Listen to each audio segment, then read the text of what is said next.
Good morning, students. Mrs. Stein here. Happy Tuesday, March 9th. It is now the month of March, so we are celebrating Women's History Month. Throughout this month, we will be talking about influential women in history and how they've influenced our school, our country, our nation, and our world. So today, I have this book with me, She Persisted, and it highlights 13 American women who helped change the world. I'd like to read to you a little bit about Sally Ride. Sally Ride always believed women could succeed in any math or science career.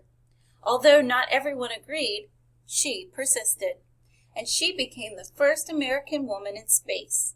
But that wasn't enough for Sally. She traveled into space once more and then created science and engineering programs specifically for girls so she could help generations of young women achieve their dreams too, both on Earth and in outer space. Sally specifically believed that young girls needed to see role models in whatever career they may choose, just so they can picture themselves doing those jobs someday. You can't be what you can't see.